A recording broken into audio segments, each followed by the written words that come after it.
Focus this morning. The 2021 academic year has been marred by weeks of student protests against the cost of higher education. Several universities have not allowed qualifying students with historical debt to register. Well, today we are focusing on South Africa's higher education crisis. Our reporters are across the major institutions to find out what the plans are going forward. Silindelo Masikane joining us live from Wits University. Nobesuthu Hejana is in Cape Town, with Dasen Thathiah joining us live from Umlazi. Let's head on over to Silindelo Masikane there at Wits University. Slee, a very good morning to you, and let's bring us up to speed on the last time you were on campus. We know what was happening there. We saw the student protests, tragedy as well with the death of somebody who had nothing to do with those protests. Where are we today as you and I speak in terms of students, what they want, what they're getting, what they need? Well, Yveka, we are for the first time on the Wits University grounds, the main campus here in Bloemfontein, since those student protests erupted a couple of weeks ago. This is the first time the media is actually being allowed onto campus, and what we have been observing is that students are actually on campus. Many of them are actually in a test week, and so many of them are on campus to write their exams. But what we understand is that engagements are still ongoing between the Wits SRC body as well as management, and that is because there is still a deadlock in terms of the demands that have been put on the table by the Wits SRC, mainly the issue that some SRC members remain suspended and that many students, around 400 according to the Wits SRC, are still unable to register due to the fact that they have historical debt and are just being financially excluded. Some funds have been raised from both quarters, the Wits SRC as well as management, in order to get students back onto campus. However, there are still some issues that remain, and the Wits SRC says they will be returning to the picket lines, and this is despite the fact that the South African Union of Students has called off the national shutdown, saying that engagements must now take place in the boardroom. But just to give us some more context and some more thoughts on how they feel about the protests and what's been unfolding in the higher education sector, I am joined by a few of the Wits students. I'm just going to ask them to introduce themselves. They are, of course, on their way to class or going to an exam, so we're going to be very brief. Just give me your name, your surname, and what you're studying here at Wits, and just what do you think about the protests that have been unfolding here at Wits, especially in Bloemfontein? Okay. My name is Mbulelo Mkhwengwe, and I'm currently doing honors in BA. And I think the protest that was created to make sure that students do register was very fruitful for some of us, because I was one of those students who were financially excluded, and now I got a chance to register because of SRC and other students who protested.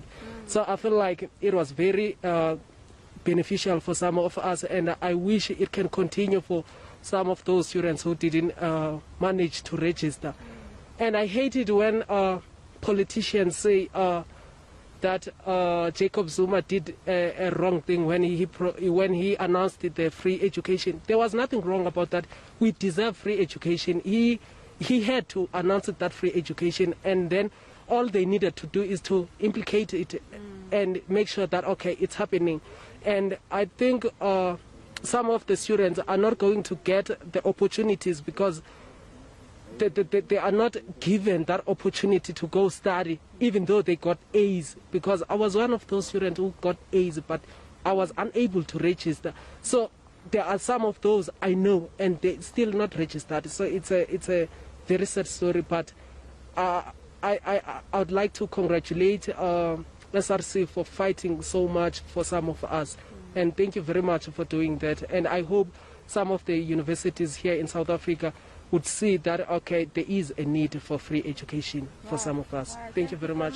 All right, Sisi, your name, your surname, what are you studying, and how do you feel about the financial crisis in the higher education sector? Okay, my name is Azolile Ncwebi. I am doing BCom accounting, and with this financial thing in higher education, I think it's very unfair, because some students, just like he said, get very high marks, but then they are unable to register because of funds.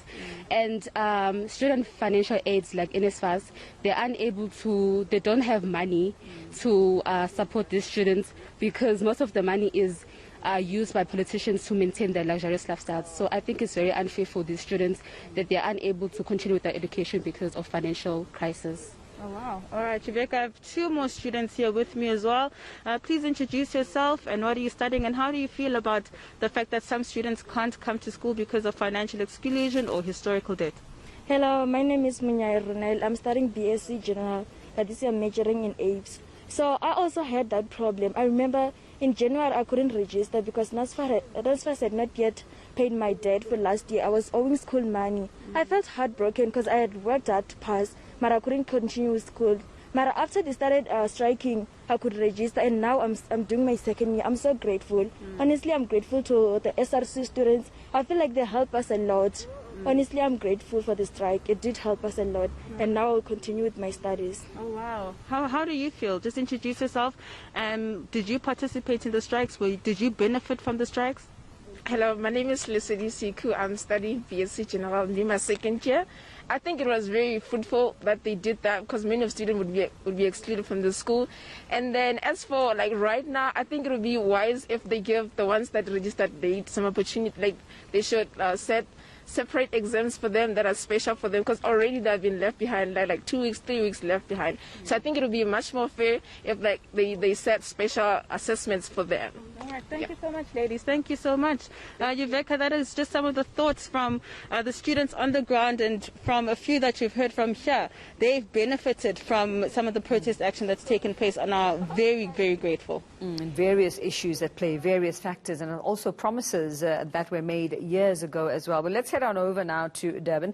That's where we find Dasen Thathiah. And Dasen, yes, we saw things come to a head there last week as well, towards the end of last week when we saw what students, what predicament they were put in as well. So let's talk about NSFAS because that seems to be sort of, the big sort of cloud over this. Is NSFAS working? Has it failed? Is it doing what it's supposed to do? What is the Minister of Higher Education actually saying about NSFAS and if it's fulfilling its role?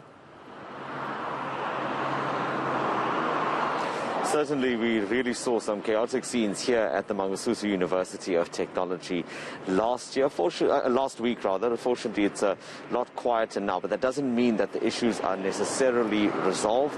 In fact, I had just asked for an update from the university a short while ago, and they say that some of these negotiations are still ongoing because, in addition to the student issue that they are facing, and that's with the historical debt, the fact that students want laptops and they want to register despite having some of this money owed to the university, there's also the issue of labor that the university is dealing with as well. So those are currently some of the talks that are going on. The registration process had to be extended as well to accommodate these disruptions that we've seen here. But as you mentioned, NSFAS is a huge concern to many of the students. Now, the government would say that it has done a sterling job, in its view, in dealing with this. That is not necessarily the message that we are getting on the ground when we talk to students. And the Minister of Higher Education, Braden Zimande, we had a chance to chat to him yesterday. He says that just by looking at the budget for NSFAS, he says if you look at a few years ago, it was about 5 billion rand that was spent on students, and now it sits at over 40 billion. And he says that is an indication of how far the country has come in assisting students that need to get into tertiary institutions but previously couldn't. So let's listen in to what he had to say to me during that interview. This government has done very well in providing free higher education for students who come from working class and poor backgrounds. I mean, NSFAS, if you just take NSFAS for an example, 2014 NSFAS was 5.9 billion rands by government. This year is going to be something around 43 billion. It's been a massive increase, which is government's commitment to support poor and working class students.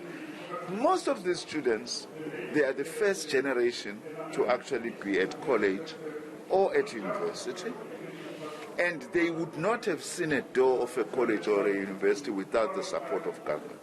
And that is government policy, which means in terms of the official policy of government, we are meeting our deal as government. I'm very proud of that.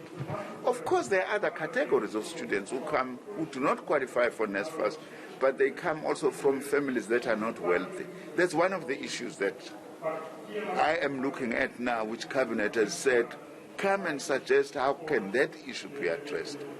I don't want to go ahead of myself, But that is likely actually that we will have to be looking at possibly an affordable loan scheme for those parents who do not fall within what government policy is actually covering.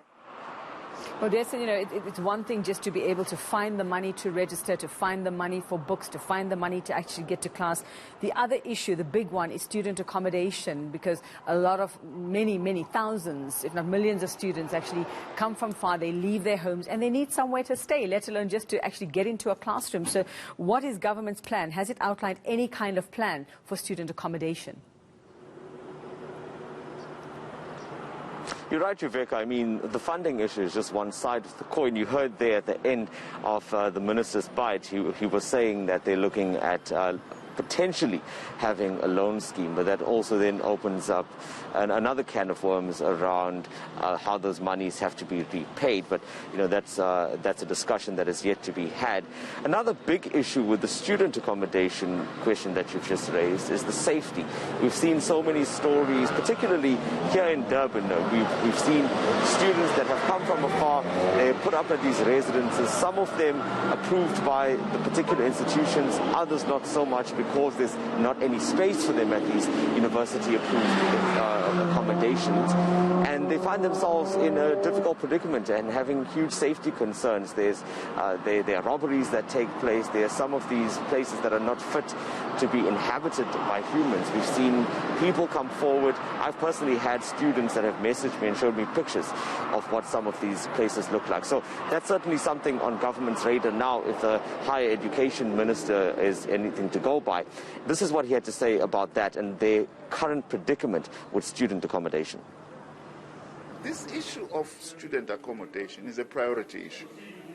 Over the next 10 years, we are in the process of developing a plan to work together with the private sector to deal once and for all with the problem of student accommodation. Also, that will contribute, by the way, to infrastructure investment, which is one of the main priorities of government, to turn around our economy.